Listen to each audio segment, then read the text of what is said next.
sebagai halal branding expert. So itu yang membuatkan dia berbeza, dan dia juga sering dijemput ke international conference di Indonesia, di Malaysia, di Timur Tengah, dan dia dikiraf sebagai salah seorang yang memulakan idea halal branding. Biasa orang dah biasa dengan halal dan halal hub, halal produk dan sebagainya. Tapi dia come out dengan new idea. Dia kata dia nak buat on something on halal branding, how to brand the halal product. So itu adalah salah satu dia positionkan idea dia dalam bentuk supaya orang boleh melihat dia keunikan dia dalam bidang yang dia create. So ini contoh yang saya boleh lihat lah, contoh yang rapat dengan saya. Ini adalah Jonathan Wilson. Kalau kita lihat daripada dia punya Instagram, this one is a LinkedIn ya. Kita boleh lihat, boleh cek, saya rasa ni agak lama juga dia punya LinkedIn, mungkin ada yang terbaru. Profesor Jonathan Wilson, dia ni Muslim, nama saja nampak macam Mak Saleh tapi dia adalah Muslim, dan dia cuba positionkan diri sebagai brand professor and consultant. Kalau kita lihat dekat LinkedIn dia tu, dia akan update every single things. Dia dapat invitation, dia dapat macam-macam ya. So ini salah satu cara untuk dia memposisikan diri dia dalam international arena, dan akhirnya dia mendapat banyak recognition, jemputan dan sebagainya. Ini contoh akademia yang berjaya dalam personal branding. So how to define your personal branding? So masalahnya sekarang ni di mana kita nak bermula untuk personal branding ni? Itu yang selalu saya ditanya, macam mana kita nak start dengan personal branding? Yang pertama sekali, what type of content will you be posting, written and visual or etc.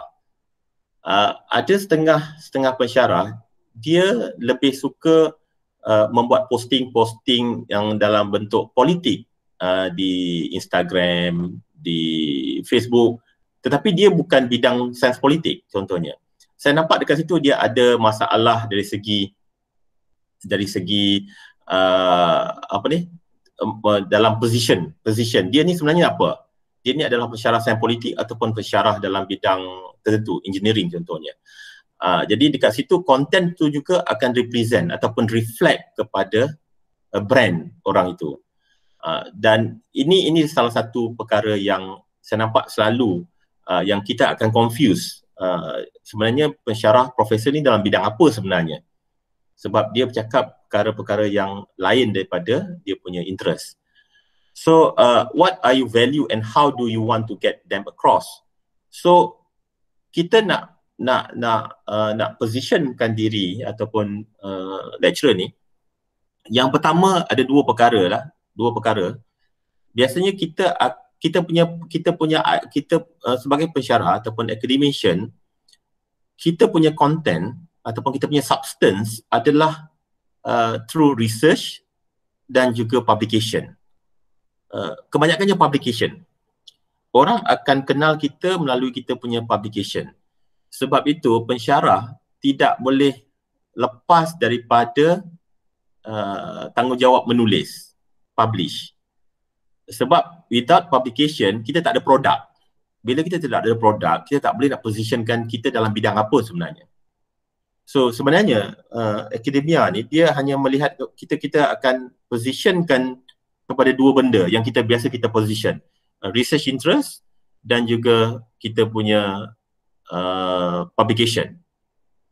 Biasanya daripada research itulah nanti kita akan ada output. Output tu dalam bentuk consultation, dalam buat bengkel, dalam menjalankan aktiviti akademik, dan yang keduanya adalah melalui publication dalam bentuk journal publication, proceeding, buku dan sebagainya. So itu adalah produk bagi pensyarah. Without that product, kita tak boleh, kita akan ada masalah dalam positioning nanti. who is your current audience and what kind of audience would you like to attract. Itu juga bergantung kepada kita. Adakah kita nak to be known as a sebagai seorang profesor dalam bidang yang very tertentu, ataupun kita nak dikenali sebagai pensyarah yang very good in term of PNP tu, pembelajaran dan pengajaran, teaching and learning. Mungkin you expert dalam curriculum development dan sebagainya. So what do you want to achieve with your brand? Biasanya academician kita nak salah satu usaha academician adalah untuk mempromosi ataupun to disseminate our knowledge. Kita nak menyebar luaskan kita punya pengetahuan dalam bentuk penulisan dan juga melalui conference dan sebagainya. Jadi itu sebenarnya yang kita nak. Tapi sekiranya kita tidak ada kekuatan ataupun personal brand yang kuat, kemungkinan kita susah untuk melakukan perkara ni. Kemudian, what are you most knowledgeable and passionate about? Ini tentang kita punya field of interest. So be focused, jangan terlalu banyak sangat bidang yang kita nak masuk. Akhirnya orang akan lihat sebenarnya kita punya bidang ni apa. Pensyarah ni sebenarnya apa dia punya fokus dia. Saya daripada dulu saya memang fokus on corporate communication. Saya buat PhD dalam corporate communication, saya menulis pun dalam bidang corporate communication ataupun related or subtopic under corporate communication. Macam corporate branding, crisis communication, itu adalah topik-topik di bawah corporate communication. Saya tak keluar lagi dalam di ruang di bawah bidang itu. Tapi ada setengah orang yang dia sekejap dia buat engineering punya research, kemudian ada sedikit tentang perkara-perkara lain. Jadi akhirnya dia akan menjadikan orang confused sebenarnya, dan dia akan menyusahkan kita untuk position the brand. So what tone of voice would you like to use? Tone ini juga saya rasa sebagai academician kita tak boleh terlalu arrogant lah dalam menyampaikan, dan tak boleh juga overdo dalam kita punya personal branding. Jangan overclaim. Kadang-kadang saya lihat ada juga yang kita terlalu overclaim benda yang simple tapi kita exaggerate jadi macam something big. Itu sooner or later orang akan tahu juga. Jadi saya rasa kita hanya boleh share, or maybe kita boleh beritahu ataupun kita boleh post dekat kita punya Instagram ke Facebook ke, benda-benda yang kita mampu dan yang sesuai dengan level itu. Jangan overclaim kata international tapi sebenarnya itu hanyalah peringkat national sebagai contoh. So overclaim ataupun overdo ni kadang-kadang juga dia akan memberi bad effect kepada branding kita sebagai personal branding. So how will you best communicate your message to your target audience? Ini yang nanti saya akan bincangkan. The best communication sekarang ni dalam keadaan COVID dan sebagainya ni, kita kena go through digital punya platform. Sama ada social media ataupun professional website ataupun professional platform. Nanti saya akan share sedikit tentang platform untuk communicate message-message dan target audience. Who are you and what is your position in the industry?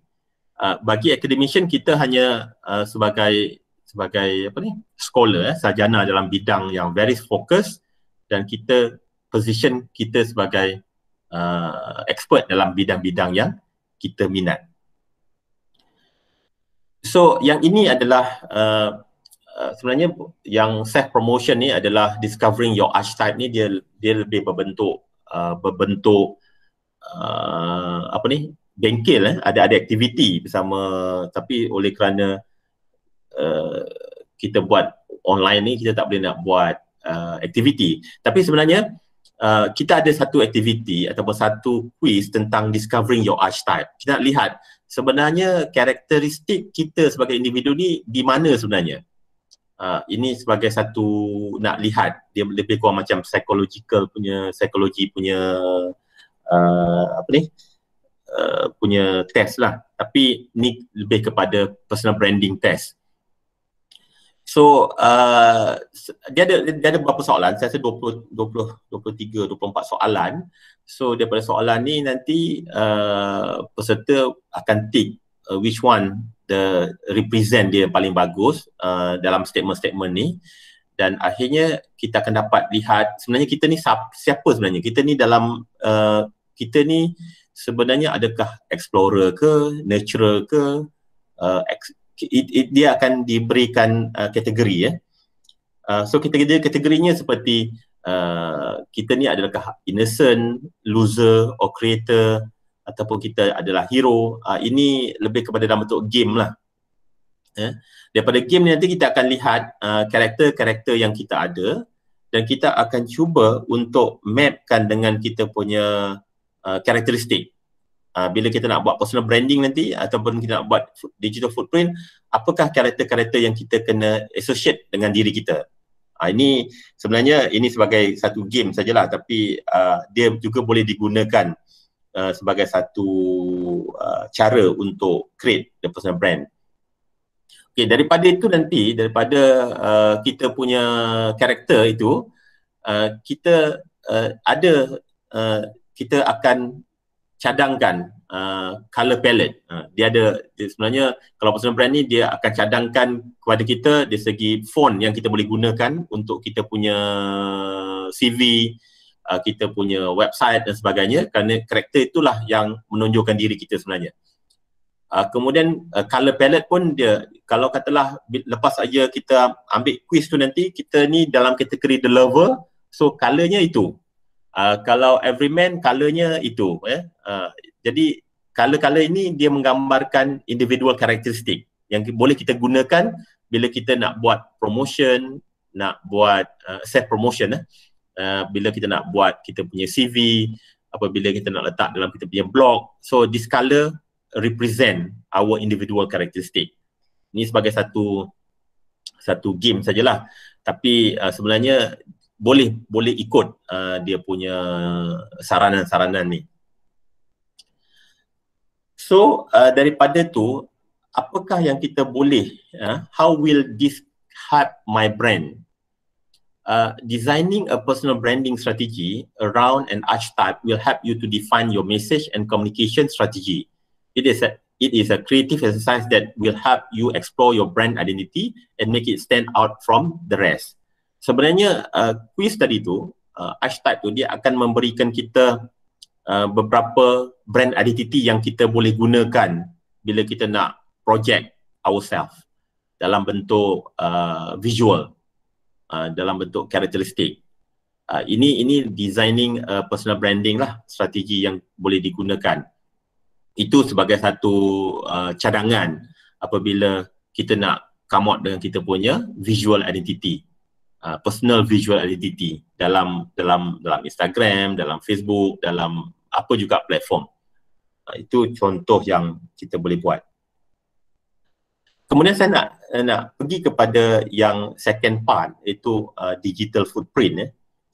Digital footprint ni adalah jejak-jejak digital. Saya tak nak bincang jejak digital dalam bentuk yang terlalu besar, broad discussion.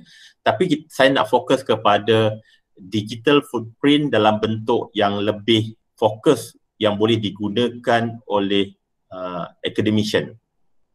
Digital footprint. So sebenarnya digital footprint ni ataupun jejak digital ini is a trail of data you create while using the internet. It includes the website you visit, email you send, and information you submit to online services. Saya nak fokus kepada information you submit to the online services. Yang sebenarnya jejak digital juga kita boleh melihat dalam banyak aspek. Website yang kita visit dan sebagainya, email yang kita hantar, itu juga adalah dikira sebagai jejak digital. Tapi untuk jejak digital dalam perkongsian hari ini, saya nak lihat bagaimana information you submit to the online services. A passive digital footprint is a data trail you unintentionally leave online. So yang kita leave online ni dia akan dilihat semula, mungkin 10 tahun ataupun 15 tahun akan datang. So sebab itu jejak digital ni dia akan memberi banyak kesan, sama ada positif ataupun negatif kepada individu. Jadi kalau kita lihat kepada digital footprint adalah bagaimanakah kita nak meninggalkan jejak-jejak yang positif sebagai ahli akademik. Sebabnya kita ada banyak platform yang kita boleh gunakan untuk meninggalkan jejak, dan jejak-jejak ini juga boleh dilihat oleh orang di seluruh dunia, worldwide, dan melalui jejak-jejak inilah kita akan dikenali ataupun recognized by somebody from other part of the world. So our attention, our focus, dan dia akan membentuk satu reputation, dan akhirnya nanti kita akan dapat dalam bentuk collaboration, research collaboration, publication dan sebagainya. Kalau what are we leaving for the world to find, different from paper trail that can be destroyed, your digital footprint can follow you around for life. Sebab itu jejak digital ni dia akan mengikut kita seumur hidup. Sebab itu jangan tinggalkan jejak-jejak digital yang negatif, kerana dia akan membawa sampai ke akhir lah. Itu yang kita takut. Sebenarnya kita boleh position kita punya jejak digital kita dalam pelbagai bentuk, pelbagai bentuk, dan kita boleh melihatnya daripada pelbagai sudut. Okay, your digital footprint is a trail that information can live online using the communication device. So biasanya kita akan jejak-jejak digital yang kita tinggalkan melalui kita punya favorite apps, website yang kita lawat, message yang kita hantar, video yang kita download, picture yang kita upload, dan music yang kita download, games dan sebagainya, komen juga. Sebab itu dalam jejak digital ini, sebagai academician, saya selalu ingatkan, kadang-kadang kita terlalu emotional, kadang-kadang kita post perkara-perkara yang tak sesuai dengan kita sebagai academician di social media. Itu juga akan memberi kesan kepada kita for future. So sebab itu ada perkara-perkara dalam social media yang kita rasa perkara itu okey, tapi sebenarnya tak okey kepada orang lain. Jadi berhati-hati bila meninggalkan jejak digital, terutama komen-komen yang negatif. Biasanya yang boleh di screenshot dan juga akan di-share oleh orang lain. Inilah yang kadang-kadang kita terlepas. Kadang-kadang kita terlalu emotional, kita letak perkara yang negatif. Okey, itu adalah jejak digital dalam bentuk social media. Saya tak nak discuss on social media. Social media tu adalah media sosial yang bukan saja kita share tentang kita punya bidang ataupun interest, publication. Kadang-kadang kita boleh share juga dalam Instagram, dalam Facebook dan sebagainya tentang kejayaan, performance dan sebagainya. Tapi dia lebih kepada bentuk sosial. Dan orang yang melihat tu juga adalah orang yang kadang-kadang pun tak tahu apa yang sebenarnya yang kita capai. Kadang-kadang kita letak kita menang anugerah. Tapi bagi orang yang tak biasa dalam bidang ini, dalam bidang akademik, mungkin mereka tak berapa faham apa itu. Tapi boleh, social media juga boleh digunakan sebagai positioning untuk personal branding. Tetapi saya lebih fokus kepada digital footprint for professional yang wujud. Ada banyak, seperti Publon contohnya, ResearchGate, Mendeley, academia.edu, kemudian kita ada LinkedIn, kita ada Kudos, ORCID ni dia adalah research ID. Kita ada Google Scholar dan juga kita ada Scopus. So ini adalah digital footprint for professional. For professional meaning that for academician. Sebab ini semua adalah berkaitan dengan publication, research interest dan juga kita punya research, kita punya output, proceeding dan sebagainya. Ini yang membezakan kita dengan orang lain.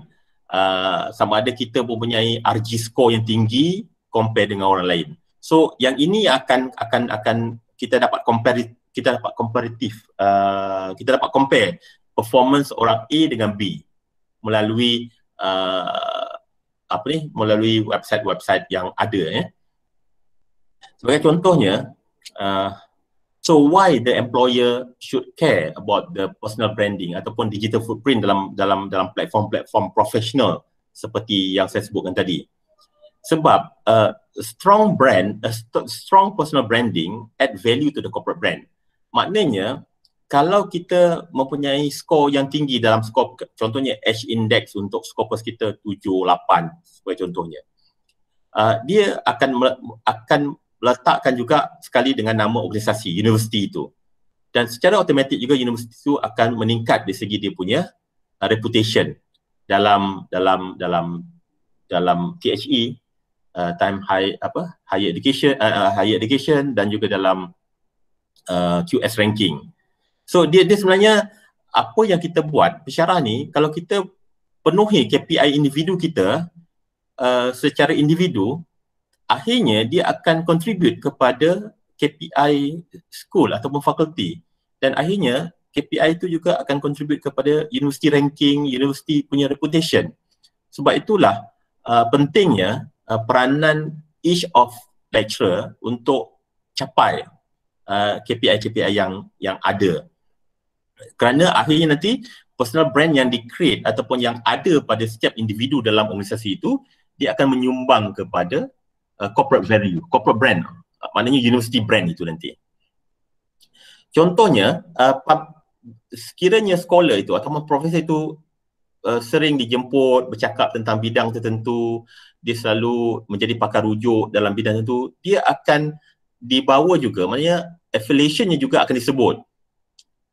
Dan dia akan meningkatkan publicity untuk organisasi itu dan juga meningkatkan visibility untuk individu itu. So ini yang menyebabkan personal branding ni penting. Tapi publicity dan visibility ini kadang-kadang kita tak boleh nak control. Contohnya tak semua orang akan dijemput menjadi tetamu di Selamat Pergi Malaysia dan sebagainya, kecuali kalau bidang-bidang yang tertentu. Macam bidang saya memang susah lah, sebab saya melihat kepada corporate brand. Saya lebih kepada melihat syarikatnya personal branding, corporate brand, crisis communication. Jadi dia bukan bidang yang menjadi minat syarikat TV dan sebagainya. Jadi memang susah untuk mendapat tawaran cakap tentang perkara-perkara itu. Tapi ada setengah bidang yang dia agak dekat dengan masyarakat. Contohnya macam ekonomi, politik, bidang-bidang itu biasanya akan mendapat visibility yang lebih, publicity yang lebih, kerana memang kita tak boleh nak nafikan setiap bidang ni dia ada dia punya kekuatan sendiri dari segi publicity. Tapi itu tak ada masalah, sebab bila kita buat digital footprint ni, kita nak lihat siapa target kita sebenarnya. Yang kedua, building organizational credibility. So jadi apabila ramai pensyarah ataupun profesor daripada universiti itu dijadikan pakar rujuk, dijadikan tetamu dalam rancangan-rancangan yang boleh memberikan input kepada masyarakat, dia akan meningkatkan credibility universiti itu. Itu adalah salah satu perkara yang memang kita tak boleh nafikan. Increase engagement level. So kita juga akan increase engagement level kita ke tahap, it's not within our colleagues di peringkat school ataupun di peringkat universiti, tapi kita akan level kita dah tahap yang lebih luas. Seperti contoh macam saya rasa visibility saya melalui ResearchGate dan sebagainya. Kadang-kadang bila saya tanya macam mana mereka boleh dapat saya untuk menjadi penilai, contohnya penilai PhD, atau menjadi advisor for academic advisor for the new program. Dan kebanyakan mereka kata saya hanya tengok saya punya CV ataupun saya punya bidang saya di ResearchGate, di Google Scholar. Dia kata bila saya lihat memang doktor lah yang sesuai, dan doktor banyak menulis tentang bidang-bidang ini. Itu kita nampak bila kita letakkan perkara-perkara itu di dalam website dan sebagainya, orang akan dapat menilai kekuatan itu. So kita akan increase engagement level kepada it's not under kita punya universiti, tapi juga kita akan beyond that, kita akan going beyond that level. Expand influence juga, kita boleh expand kita punya influence, pengaruh dalam bidang-bidang tertentu. So itu adalah kekuatan personal brand tadi. Human connection to the organisation, itu kita punya connection dalam organisasi itu, pada organisasi itu juga akan meningkat. Dan halo effect ni, maknanya kita punya personal brand ini akan menjadikan dia sebagai satu orang melihat kita punya karakteristik itu melampaui daripada yang lain melalui apa yang kita letakkan di dalam website dan juga professional platform. So kalau kita lihat, ini saya nak share tentang beberapa platform yang boleh digunakan oleh pensyarah. Yang pertama saya nak share ini Publon. Publon ni dia link dengan Web of Science. Maknanya kita punya artikel-artikel yang publish dalam Web of Science akan automatik dimasukkan di dalam Publon. Tapi sebenarnya Publon ni lebih kepada review. Dia akan meletakkan paper-paper yang pernah direview oleh pensyarah itu. Contohnya ini adalah Publon yang saya punya sendiri. Kalau lihat dari segi verified review tu, maknanya jurnal-jurnal yang biasa saya review dalam bidang saya. Kalau kita lihat kat situ, dia tulis situ Journal Communication, Malaysian Journal of Communication, ni UKM punya jurnal. Saya dah review 6 paper. Kemudian Journal of Intercultural Communication Research daripada Routledge 3 artikel. Journal of Communication Management ada 2, Emerald. Kemudian Marketing Intelligence and Planning, Emerald juga ada 2 paper yang saya ni. Corporate Communication saya ada review 1 paper. So Qualitative Market Research saya ada review 4 paper. Studies in Higher Education juga saya Routledge ada 3 paper. Ini adalah senarai-senarai yang diletakkan di dalam Publon. Sekarang ni dah automatic, dia dah masuk secara automatic. Ada setengah-setengah apabila kita review saja dalam manuskrip central, dia akan tanya nak share tak dalam Publon. Bila kita klik dia automatic akan masuk ke dalam akaun Publon ni. Ini nak menunjukkan bahawa kalau compare dengan Google Scholar, dia meletakkan fokus dia adalah meletakkan publication kita. Tapi Publon ni meletakkan lebih kepada apa yang pernah kita review.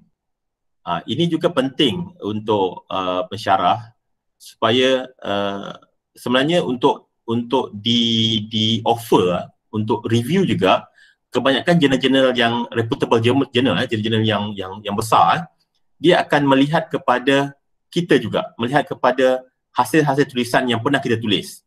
Kalau kita pernah menulis dalam bidang itu, dan dia akan invite kita untuk menilai jurnal-jurnal yang sama bidang. Sebab tu kalau kita lihat jurnal-jurnal yang biasa saya tulis, maknanya saya publish dalam jurnal itu, dan hampir sama dengan jurnal yang mereka minta saya untuk review.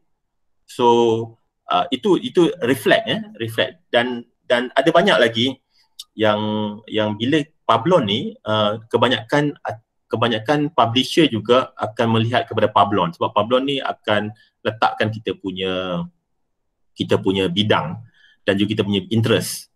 Jadi dia akan cuba matchkan dengan kita punya interest dan publication yang pernah kita buat dengan review yang dia nak bagi kepada kita.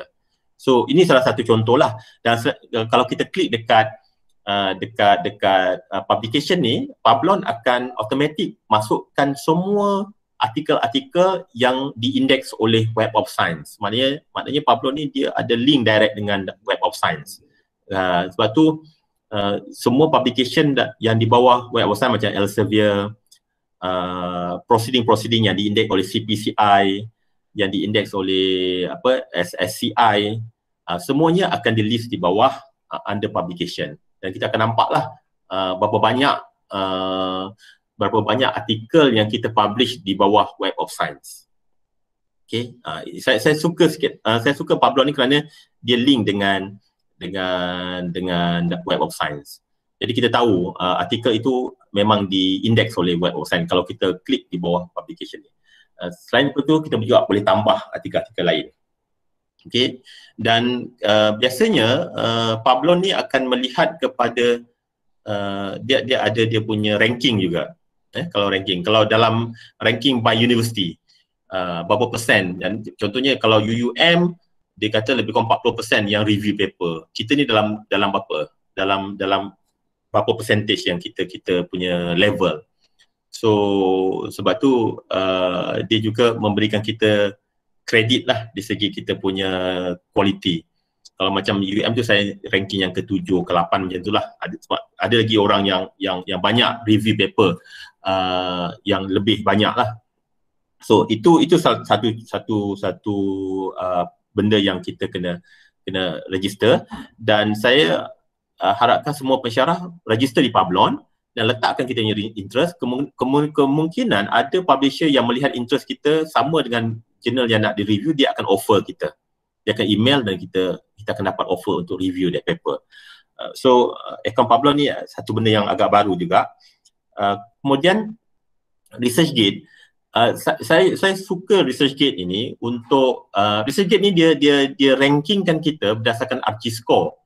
ArcGIS score ni ada yang 2, 3, ada yang tak ada langsung. Kalau macam saya ni, sekarang ni saya ambil ni dalam 2 hari 3 hari yang lepas. ArcGIS score saya ada 17.39. Saya tak tahu tinggi ke rendah, tapi sebenarnya dia akan rankingkan mengikut kita punya publication yang kita ada, how aktif kita punya kita punya aktiviti akademik. Dan yang bagusnya tentang ResearchGate ni, kita boleh follow publication daripada scholar-scholar yang memang dalam bidang saya, dalam bidang kita lah. Jadi kita boleh follow dan mereka juga boleh follow. Dan setiap kali ada artikel baru, mereka boleh baca terus. Yang ini adalah salah satu digital footprint yang saya rasa perlu ada. Ada setengah universiti mewajibkan setiap pensyarah ada akaun ResearchGate.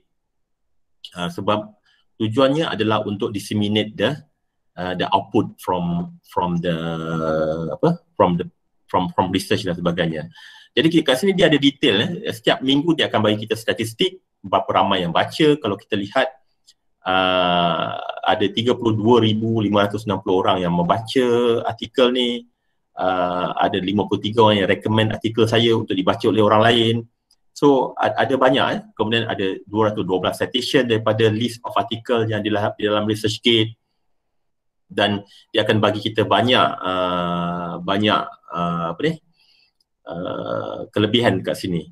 Kerana kebanyakan orang, dan saya juga sering mendapat request setengah-setengah artikel itu yang dia tidak perlu bayar, jurnal-jurnal yang perlu bayar, dan mereka kebanyakan daripada negara-negara third world country lah yang tak subscribe jurnal-jurnal ini. Mereka emailkan message kepada saya di ResearchGate, dia kata boleh tak minta share artikel itu.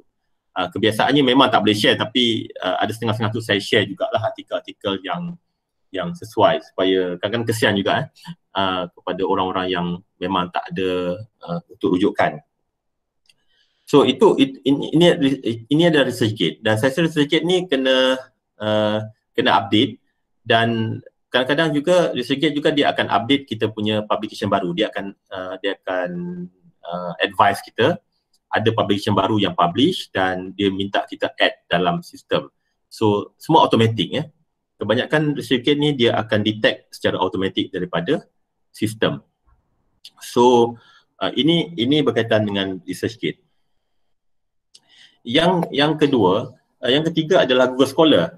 Google Scholar ni dia letak apa juga publication yang ada, yang wujud di dalam digital lah, dalam bentuk internet, dalam internet. Jadi kalau kita lihat kan dia akan ada letakkan segala-galanya artikel kita yang pernah di-cite oleh orang lain, dan dia saya rasa Google Scholar ni semua familiar dengan Google Scholar, sebab Google Scholar ni antara yang terawal memfacilitate memberi kita facility untuk untuk listingkan kita punya artikel. Tapi sekarang ni kebanyakan universiti Malaysia hanya melihat Google Scholar ni sebagai satu listing sajalah, sebab kita kebanyakan universiti banyak rely on H-index. Dia ada H-index juga, dan juga I-index dan juga citation index, tapi dia letakkan semua sekali. Yang diindeks oleh Scopus ataupun tak diindeks oleh Scopus, semua ada di dalam Google Scholar. Yang ini Scopus ni adalah yang saya rasa yang semua pensyarah perlu ada akaun ini, dan Scopus ni dia link dengan kita punya ORCID account ya. Bila kita masuk saja, automatik dia akan detect kita punya account Scopus. So kebanyakan universiti awam sekarang ni dia melihat kepada H-index Scopus, kerana hanya Scopus index ataupun artikel yang dipublish di Scopus saja yang akan dikira dalam ranking university ranking, sama ada QS ataupun THE. Jadi sebab itu saya lihat sejak 5-6 tahun kebelakangan ni, kebanyakan universiti lebih fokus kepada Scopus index artikel compare dengan yang non-index artikel. Jadi Scopus ni biasanya dia akan memberikan kita lebih kurang juga macam Google Scholar, tapi hanyalah artikel-artikel yang diindeks saja yang diletakkan di sini. Sebagai contohnya macam saya punya account ni, dia letak sini ada 37 dokumen, dan daripada 7 dokumen ni ada 81 citation. Kalau compare tadi ResearchGate dia lain ya. Citation dia berbeza-beza mengikut platform. Macam Google Scholar ada 300 lebih, tapi ResearchGate 201, 205. Kemudian kalau kita lihat Scopus hanyalah yang diindeks oleh Scopus artikel. Maknanya citation di Scopus ni lagi susah, sebabnya dia hanya mengira Scopus to Scopus citation sahaja. Maknanya saya menulis dalam artikel Scopus, dan kalau ada orang lain yang menulis dalam artikel Scopus dan cite saya punya artikel, itu saja dikira. Kalau kata ada orang lain yang cite saya punya artikel Scopus tapi dipublish yang di dalam jurnal yang bukan Scopus, tidak akan diambil kira oleh Scopus. Dan kemudian yang paling penting sekarang ni adalah H-index. H-index ni based on citation. Dia kekiraannya sama juga seperti Google Scholar. Sebab itu kalau kita lihat H-index Scopus ni kadang-kadang biasanya akan lebih rendah daripada Google Scholar, sebab dia hanya melihat kepada Scopus to Scopus citation. Jadi dekat sini kita kena lihat juga, kerana kebanyakan universiti sekarang melihat kepada Scopus sebagai dia punya panduan untuk reputation, personal reputation for each individu. Kalau kadang-kadang dia agak saya tengok kadang-kadang ada orang tu dia punya citation di Google Scholar sampai dekat 1000 dan H-index dia sampai 13, 14, tapi bila saya tengok account Scopus, dia punya account Scopus ni H-index hanyalah 3, kemudian citationnya ada dalam 40 macam tu. Kat situ kita nampak maknanya lecturer ini dia banyak menulis dalam artikel-artikel yang bukan Scopus, which is now sekarang ni kebanyakan universiti tidak meletakkannya sebagai satu KPI. So yang itu be careful lah untuk pensyarah muda biasanya kena start dengan Scopus Index Journal. Kemudian satu lagi yang saya nak share adalah Mendeley. Mendeley sebenarnya adalah dia sebenarnya dia link dengan Scopus. Kalau kita lihat dalam Scopus punya website ini, dia ada di sebelah sini view Mendeley profile. Dia seperti juga Publon. Publon dia extracted semua artikel daripada WS masuk ke Publon. Mendeley pula akan extract semua artikel daripada Scopus ke dalam Mendeley. So Mendeley ni biasanya sama saja dengan H-index. Kalau kita lihat H-index Scopus saya 5, Mendeley pun 5, kerana dia ambil direct daripada Scopus. Kalau citation saya di Scopus 81, kat sini pun 81. Kerana dia hanya melihat kepada Scopus Index saja.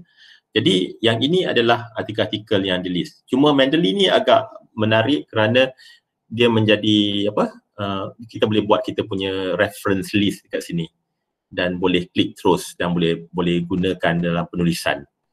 So itu adalah contoh beberapa perkara yang kita boleh lihat. Kemudian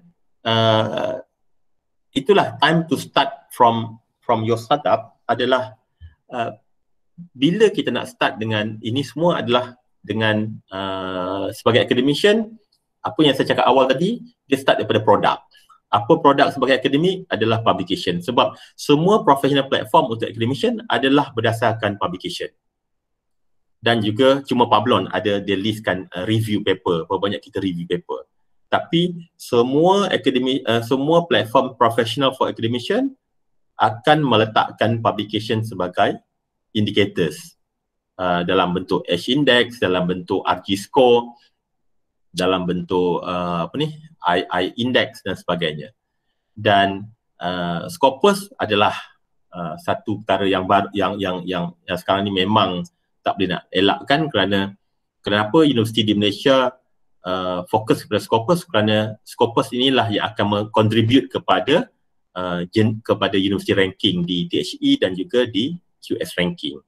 So yang lain-lain memang tidak dikira. Kemudian kalau di peringkat nasional mungkin kita ada MyRA. MyRA mungkin dia ada kira proceeding dan sebagainya, tapi kebanyakan universiti dia lebih kepada world ranking berbanding dengan national ranking. So itu yang kita dapat lihat. So from now ada time for your startup. So dan saya kira untuk digital footprint dan juga pada personal branding ni, dia adalah satu proses. Proses dari segi position yourself as your brand, focus on your topic, your research interest, dan akhirnya you boleh transform dalam bentuk yang professional website dan boleh share tentang dan sebagainya.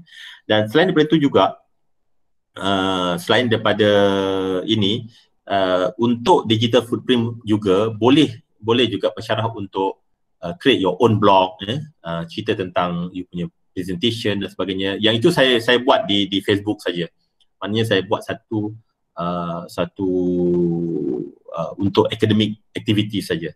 Sebab biasanya kalau conference dan sebagainya dia lebih banyak gambar dan sebagainya. Yang itu kita boleh share di Instagram ataupun di Facebook. Aktiviti akademik. Itu juga penting aktiviti akademik, seperti kita dapat invitation, keynote speaker, attend conference dan sebagainya. Itu juga penting untuk di-share dengan rakan-rakan akademik, supaya mereka tahu kita memang dalam bidang itu. So saya rasa itu sajalah saya punya presentation, lebih kurang dalam 1 jam 1 jam. So saya balik kepada Afni lah, apa ni. Okey, terima kasih Dr. Batia. Information yang sangat informatif. Okey. Ada satu soalan daripada Tuan Said Mazlan. Tuan Said tanya pasal adakah satu keperluan kita create more than one social media account. Yang satu untuk private, yang another one untuk kita punya purposely untuk kerja, yang ada untuk networking. Untuk Facebook dia bagi contoh kat sini Facebook. Facebook atau kita jangan create banyak sangat account. Saya tak galakkan, sebab susah kita nak manage. Create macam saya create album. Saya create album, maknanya album yang aktiviti akademik saya akan post dekat situ saja, dekat album itu saja. Kemudian yang aktiviti sosial dalam album yang lain. Jadi bila dia keluar dekat kita punya timeline tu, dia akan tengok situ, my academic activities album. Jadi orang tahu itu academic activities. Sebab saya tak galakkan ada 2 account, sebab kebanyakan kita punya friends juga adalah daripada pelbagai. Sebab cuma dari segi konten saja kita kena pelbagaikan. Mungkin konten masak tak jadi hari ni adalah untuk kawan-kawan office kan. Untuk konten yang berkaitan dengan akademik adalah kawan-kawan yang dalam bidang akademik. Jadi takkan dia nak add kita dalam dua akaun yang berbeza. Saya rasa tak berbaloi untuk kita create satu lagi akaun. Saya fokus, saya ingat satu akaun cukup, tapi kita jelaskan this is for my academic activities, this one for my social activities. Okey Doktor. Okey, saya ada baca. Doktor boleh baca dekat chat dia punya chat tu je. Tidak keluar kejap hilang. Boleh baca tak yang atas tadi? Pasal reviewer tadi tu. Boleh sekejap ya Doktor. Soalan yang seterusnya daripada Dr. Nurul Hidayah yang pasal invitation as reviewer yang tak relate dengan bidang kita. Bolehkah kita review lagi? Kalau saya reject. Saya very firm dengan saya punya bidang, sebab kadang-kadang tak adil juga kepada author itu, sebab kita menilai dia daripada sudut yang berbeza. Kalau saya reject. Okey. Soalan seterusnya daripada Puan Mimi Sofia, adakah terlalu lambat untuk lecturer emas buat personal branding sekarang? Dia tak lambat, boleh buat. Memang personal branding ni pun dia boleh buat. Cuma yang saya galakkan kita buat sekarang lah, supaya dia link dengan apa yang telah kita buat. Cuma mungkin orang yang agak senior tu dia dah banyak completion dia kan. Jadi dia agak dia akan penuh lah dia punya personal branding tu. Tak terlambat. Bagi saya tak terlambat. Setiap orang boleh mulakan untuk positioning. Kalau ada soalan yang lain boleh terus on mic and tanya terus kalau tak nak type. Ya. Ada soalan lain?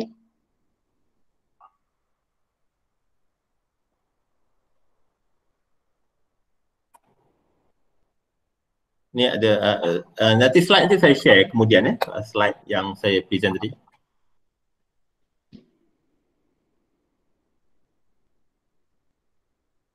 Ada soalan lain?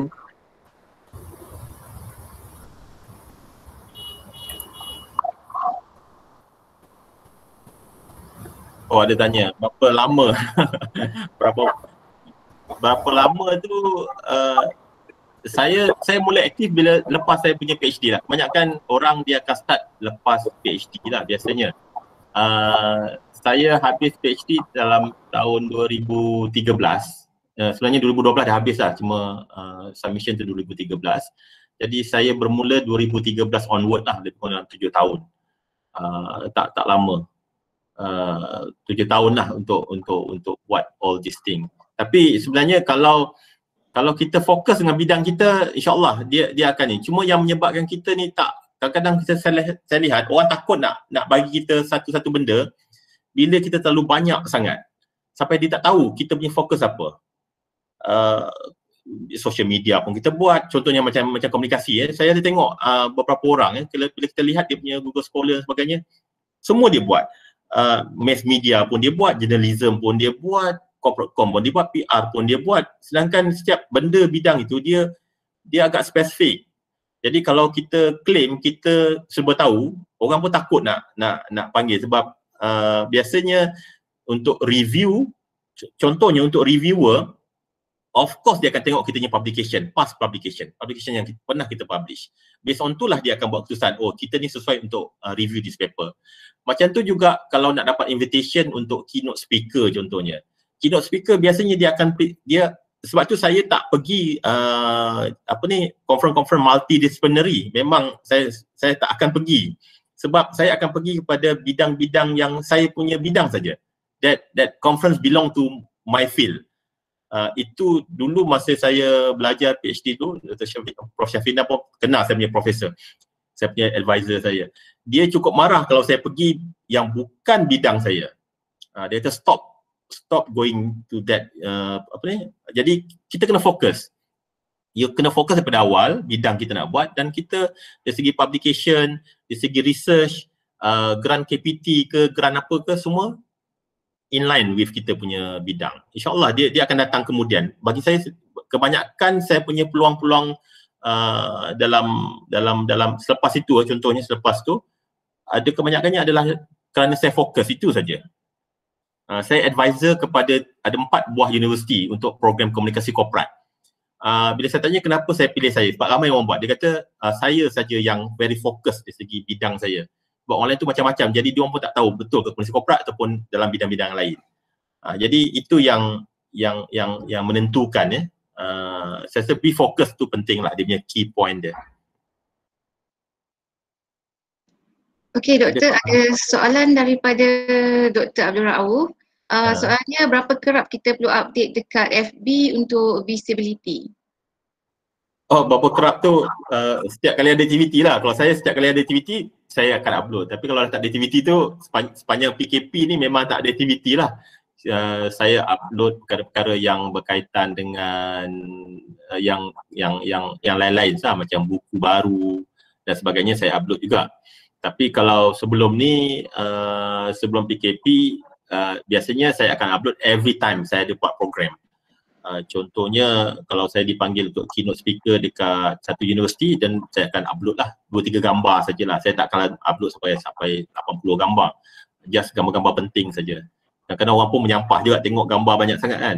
Jadi kita hanya sebenarnya visibility kita dekat Facebook hanyalah untuk beritahu kita membuat benda itu. Kita buat benda itu supaya orang tahu. Itu yang kita punya main purpose kita lah, bukan kita nak nak terover sangat ya meletak benda-benda tu. Saya biasa upload, kalau menjawab Dr. Rauf punya soalan tu, saya upload based on saya punya aktiviti. Setiap kali aktiviti saya akan upload. Mana kalau lama tak upload tu tak ada aktiviti lah tu. Menulis saja di rumah.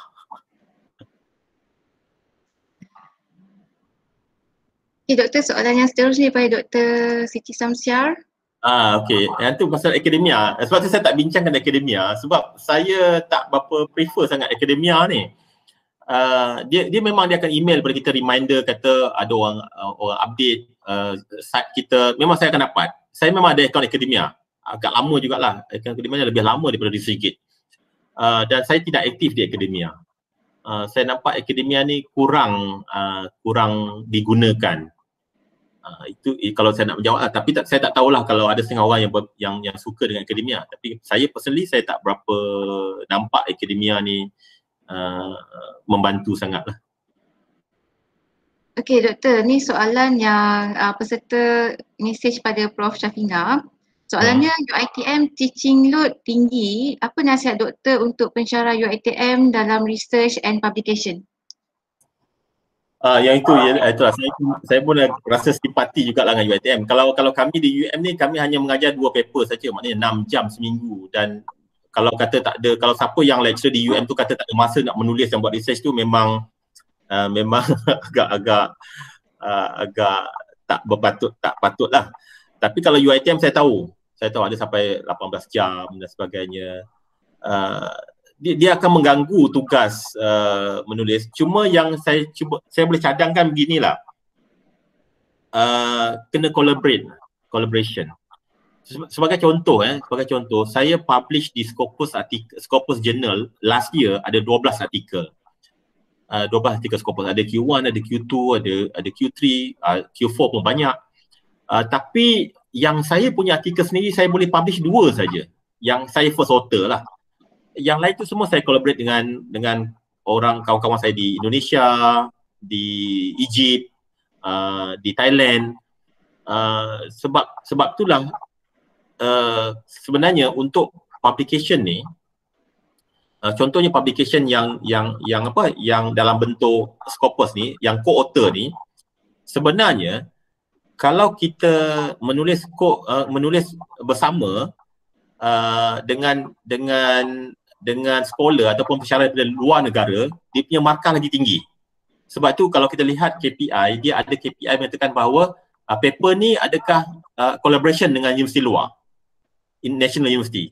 Kalau collaboration dengan universiti di luar negara, lagi banyak markah.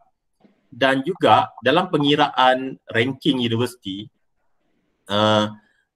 dia markah dia sama. Contohnya macam saya first author, Prof Syafina second author daripada UiTM. Markah untuk UUM dengan UiTM dapat benda yang sama. Jadi kita tak rugi sebenarnya. Dia jangan ingat bila kita publish seorang, kita dapat markah banyak. Dalam Scopus artikel ni dia tak macam tu. Dia bagi markah based on affiliation. Contohnya first saya UUM akan dapat markah. Second Prof Syafina UiTM dapat markah. Second UIA pun akan dapat markah dari segi ranking. So lagi banyak kita collaborate lagi bagus. Sebab tu kalau tengok paper-paper saya di Scopus, saya collaborate sampai 4 orang, 5 orang dalam satu paper. Dan ada paper yang kita menulis bersama. Dan ini salah satu contoh lah kalau nak publish banyak dan cepat. Mana collaborate, kita tak boleh nak buat sendiri. Kalau sendiri memang, saya sendiri pun memang saya paling maksimum saya boleh buat 2 je dalam setahun. Sebab nak tunggu proses 2 bulan. Contohnya macam kita hantar dekat jurnal-jurnal yang Emerald dan sebagainya, 2 bulan untuk tempoh dia review. Lepas tu satu paper tu akan ambil masa setahun setengah untuk publish. Ada paper saya tu sampai sekarang tak publish lagi, dah 3 kali pembetulan. Jadi dia akan ambil time consuming tu memang betul. Cuma untuk yang workload ni memang saya agak simpati lah dengan UiTM. Kalau nak buat dua-dua tu memang agak berat. Kecuali kalau hujung minggu ataupun target. Mungkin satu semester ada 2 collaboration artikel. Ataupun satu research yang collaborate, satu research yang sendiri. Contoh yang sekarang saya pun saya punya research KPT saya punya FRGS saya ada lebih kurang 4 ongoing. Yang saya lead 1. Yang saya member dengan kawan UUM ada 1. Kemudian saya ada 2 lagi yang saya member dengan kawan-kawan saya di UPM. Maknanya saya collaborate bukan setakat dalam universiti tapi sekarang ni di luar juga. Dan ada juga yang di Universiti Telkom Bandung pun ada 1 international grant. Saya rasa kena cari masa lah. Memang saya susah, saya rasa saya memang UiTM punya lecturer saya rasa antara kalau boleh publish tu memang handal lah. Kita orang kena ada kewajipan untuk publish. Dia ikut grade pensyarah. Di M45 rasanya 1 atau 2. Kalau di M52 atau 53 ke atas rasanya 1 yang Scopus kalau tak silap saya lah. Dia ada memang wajib kena publish dalam baku-baku untuk SKT. Okey. Doktor, seterusnya soalan ni daripada Puan Nur Barira. Personal branding boleh kita buat dalam bentuk infografik. Boleh ke tidak? Boleh, tapi kalau gunakan professional platform, mereka dah ada template. Contohnya macam Researchgate dan sebagainya ada template. Kalau nak buat infografik tu mungkin dalam untuk blog sendiri boleh. Blog sendiri. Saya tak rajin tulis blog. Ada setengah orang dia rajin tulis blog. Saya blog pun ada salah satu platform juga untuk share information. Cuma saya kurang rajin sikit. Saya lebih suka update saya punya aktiviti dalam existing punya template yang ada lah.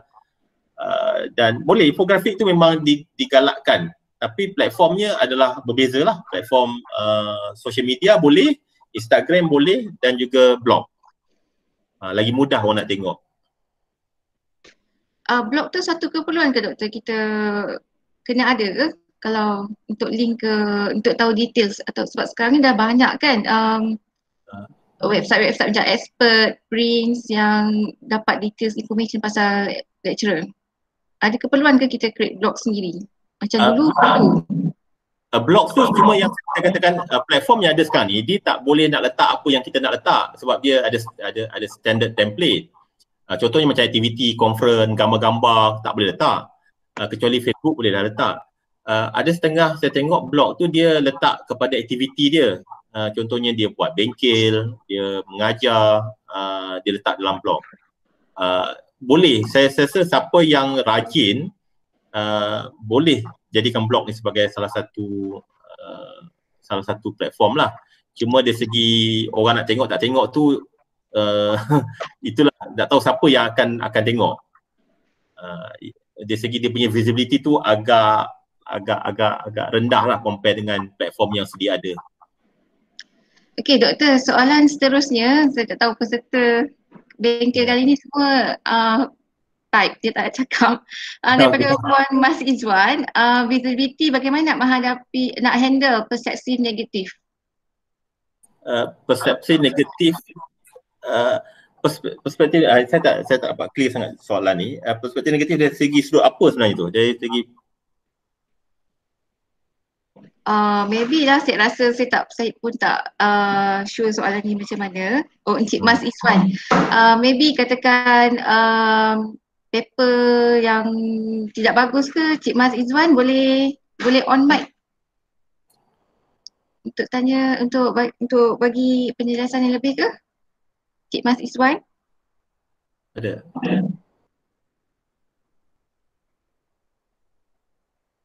Okey.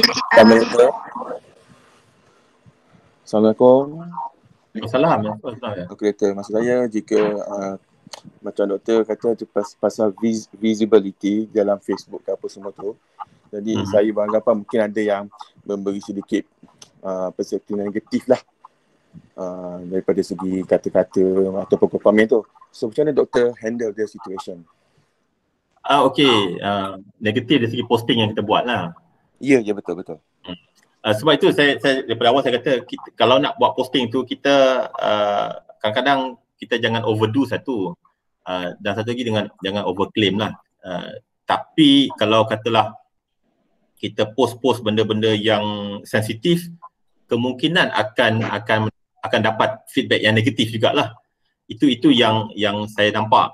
Tapi kalau posting dalam bentuk sharing ini jarang orang akan bagi komen negatif. Dia sebenarnya bergantung kepada konten yang kita post tu. Sebab tu saya dalam saya punya Facebook saya takkan post tentang politik. Sebab saya tak nak terjebak dalam konflik. Kita punya own stand, tapi kita tak nak terlalu expose kita punya stand dalam bentuk social media, sebab nanti saya biasa bimbang interpretation orang berbeza-beza.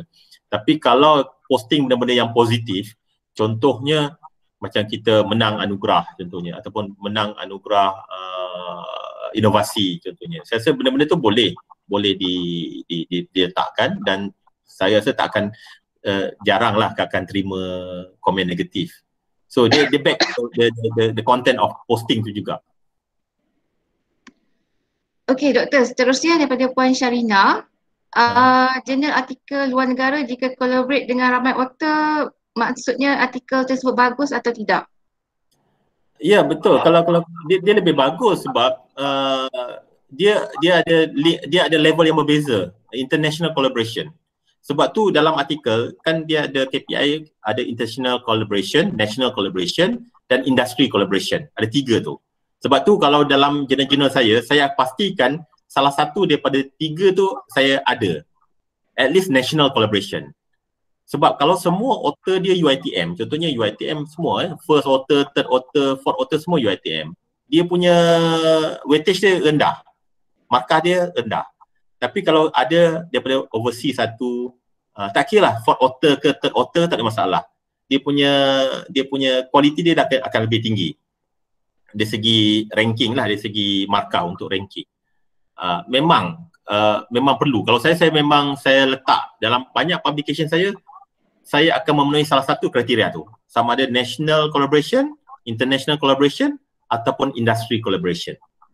Kalau tengok paper-paper saya yang terbaru lah dalam 2-3 tahun yang kebelakangan ni, semua paper saya akan ada international author dalam saya punya penulisan. Okey doktor, soalan ni pensyarah post pada Prof Syafina. Soalan dia, apa tips nak konsisten? Sebab sebelum ni doktor adalah dekan. Macam nak maintain research dan publication doktor? Okey. Saya itulah dia antara yang agak kritikal adalah tuntutan akademik dengan tuntutan administration tu. Tapi sebagai scholar, sebagai pensyarah, kita kena sentiasa, sebab tugas hakiki kita adalah lecturer. Jadi saya sentiasa menekankan tugas hakiki saya. Administration tu saya buat, tapi saya lebih fokus kepada saya punya, sebagai contoh tahun lepas saya adalah dekan, tapi saya boleh publish 12 paper juga Scopus. Memang kena cari masa lah, kena cari masa. Kadang-kadang tunggu meeting tu, pengurusi tak datang lagi, saya edit saya punya artikel. Kadang-kadang kalau kita pergi flight keluar tu, dekat airport ada 2 jam menunggu tu, memang saya buka laptop saya akan edit ke ataupun buat macam mana pun saya akan buat something lah. Itu memang tak boleh buat apa. Bila kita ada pegang jawatan, time tu, tapi saya sebenarnya saya rasa lah, masa saya pegang jawatan saya lebih fokus dan saya banyak masa luang saya tu penuhi. Bila dah tak pegang jawatan ni, saya hanya sebagai head of research unit, sebenarnya masa banyak tapi fokus tu kurang. Itulah, kadang-kadang kita ni bila dalam keadaan yang masa yang tak banyak tu, sebenarnya kita lebih produktif sebenarnya. Okay. So ada orang yang memang work better under stress kan. Soalan seterusnya, apa strategi Dr. Bhatia untuk meningkatkan kolaborasi dengan universiti luar? Saya sebenarnya peringkat awal saya pergi banyak conference. Saya banyak conference, dan saya pergi conference, saya akan pergi conference sampai habis. Ada setengah saya jumpa juga di typical, kadang-kadang ada juga orang Malaysia ni, dia datang conference, dia pakai duit grant, dia pergi datang presentation dia saja. Saya jumpa dia masa presentation, lepas tu hilang. Itu ada, saya banyak saya jumpa orang macam tu. Bagi saya dia agak rugi. Kalau saya kata conference tu 3 hari, saya akan duduk di sana 3 hari. Di situlah saya akan buat networking. Dan kalau saya nak berjalan, lepas tu saya akan extend 2 hari lagi cuti tahun atau cuti luar negara untuk saya bercuti, maknanya nak berjalan dan sebagainya. Saya akan utilize conference itu adalah sebagai tempat untuk saya collaborate dan dapat networking.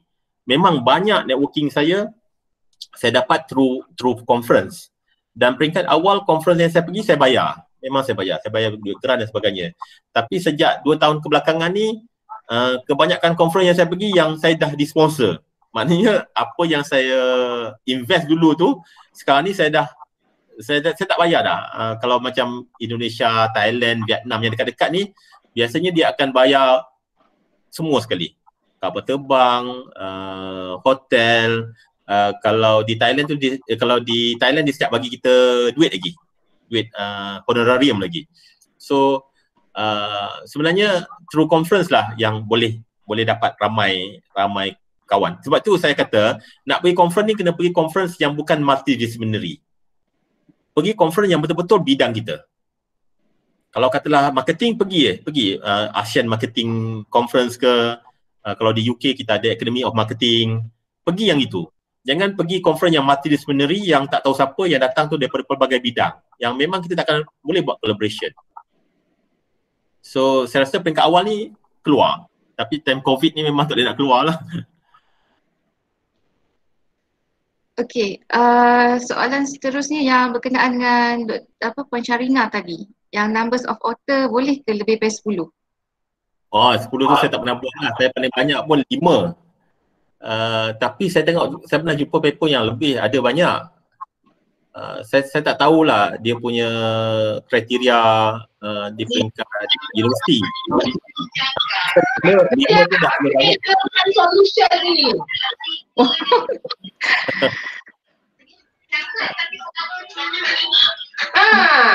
Itu aku ni rosak. Siapa tu saya tak jumpa siapa. Kejap lah. Aku pakai komputer. Oi. Sekejap. Kau tanya balik, aku nak pakai komputer. Okey, ada sesiapa ada soalan lagi?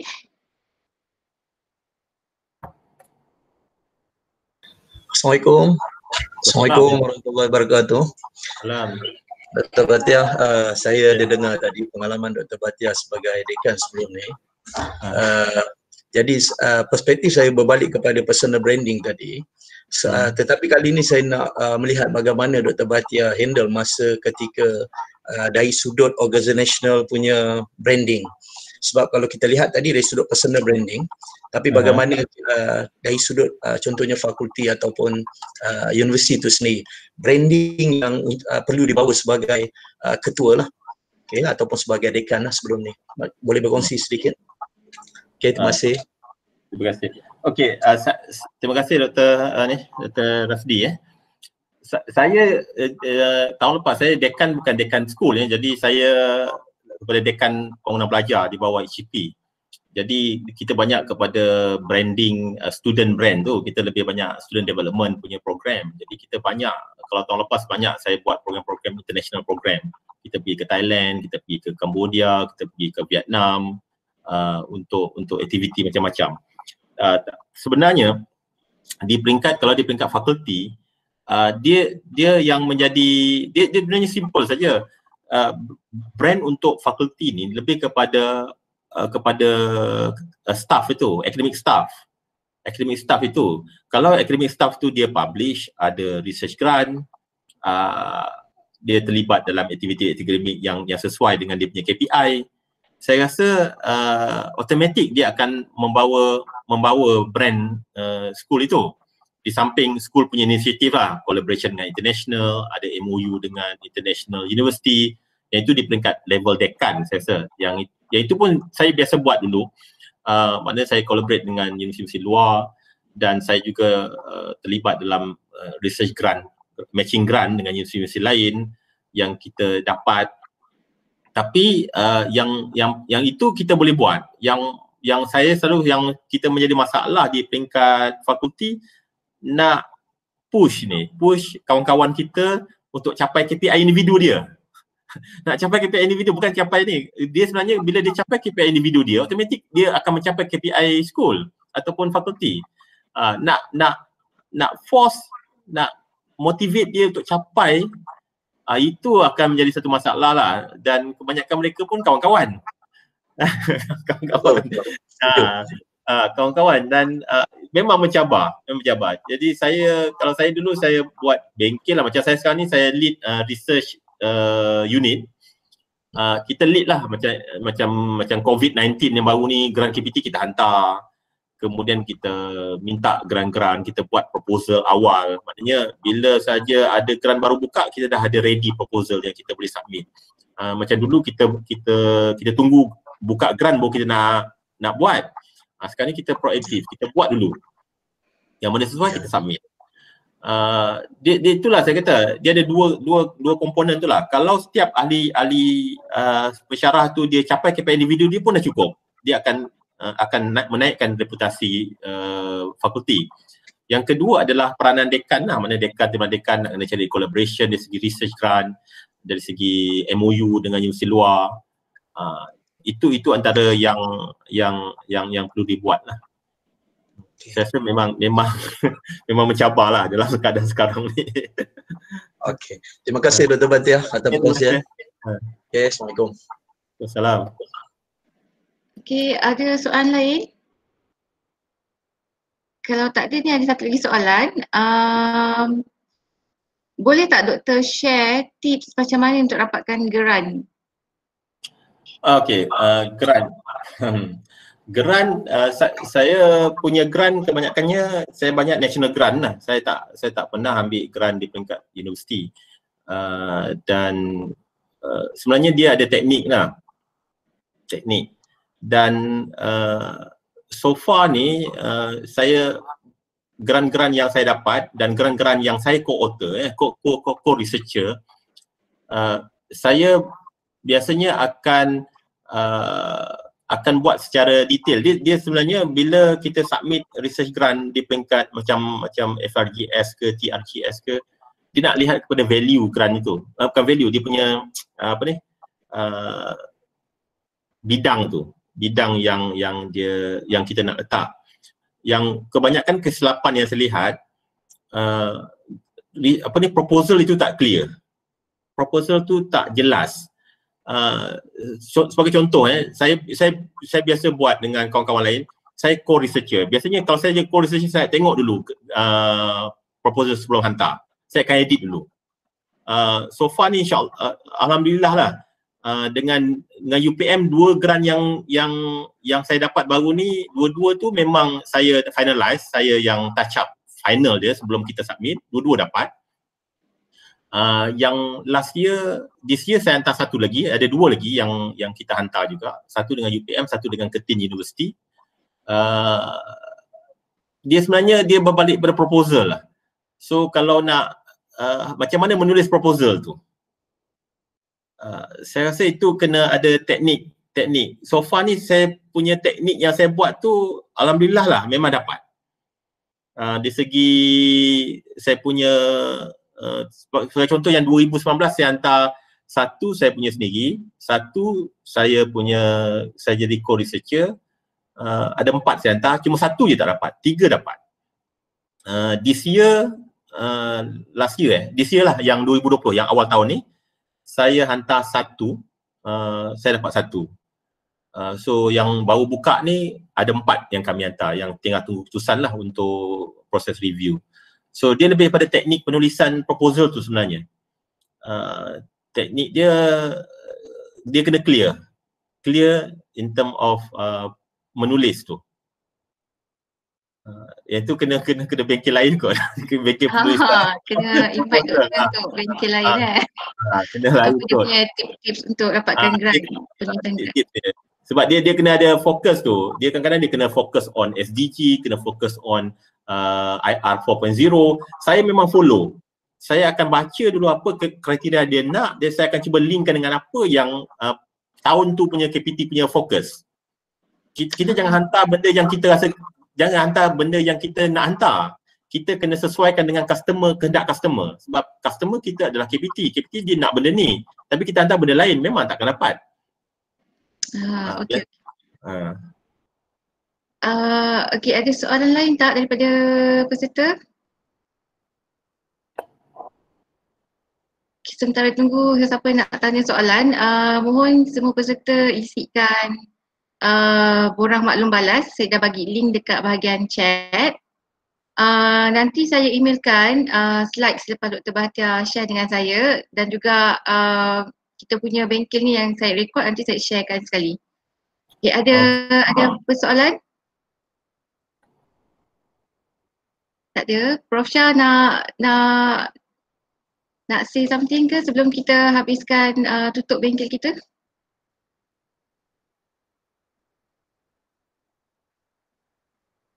Okey, terima kasih Afni. Terima kasih kepada Dr. Bahtiar, terima kasih Dr. Rasdi, Dekan FTA kerana join. Alhamdulillah ramai partisipan hari ini kan pada bulan. Sama-sama Dr. Shah. Terima kasih, lama tak kan dalam meeting. Okey, terima kasih kepada semua yang hadir, partisipan yang hadir pada pagi ni yang hadir online. So very good sharing daripada Dr. Bahtiar.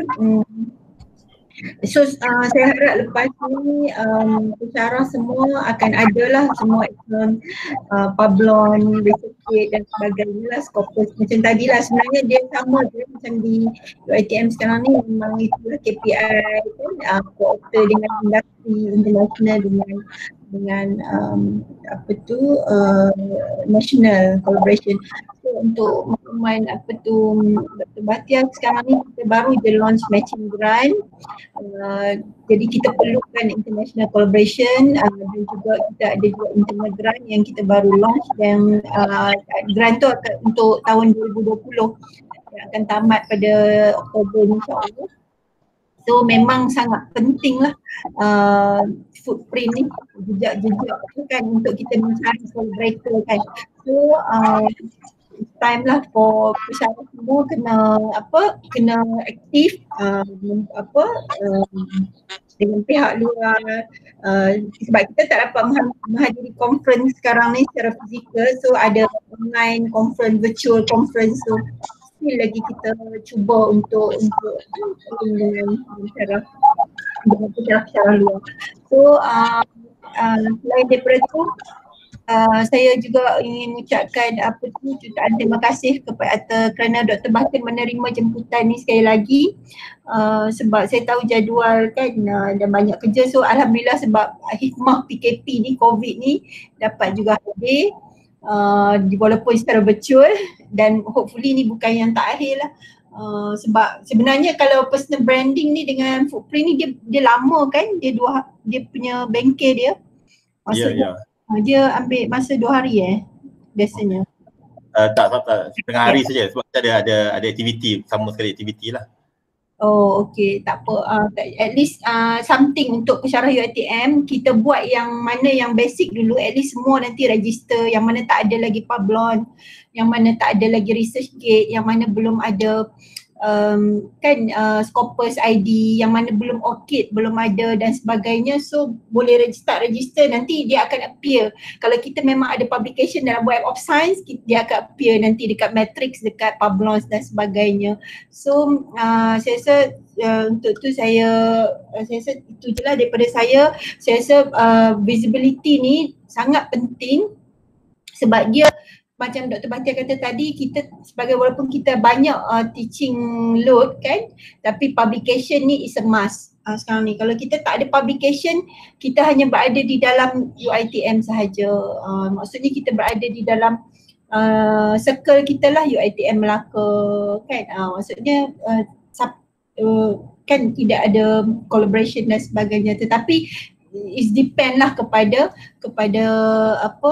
fokus dan nawai tu masing-masing. So untuk tu saya rasa itulah daripada saya. Saya ucapkan sekali lagi terima kasih Dr. Bahtiar. So terima kasih kepada participant semua, terima kasih kepada semua yang kepada organizer, kepada tim saya PJI, terima kasih kepada Afni. Tu saya ucapkan selamat berpuasa. Assalamualaikum. Waalaikumsalam. Dr. Syah. So dengan ni kita habis bersurai untuk kita punya bengkel.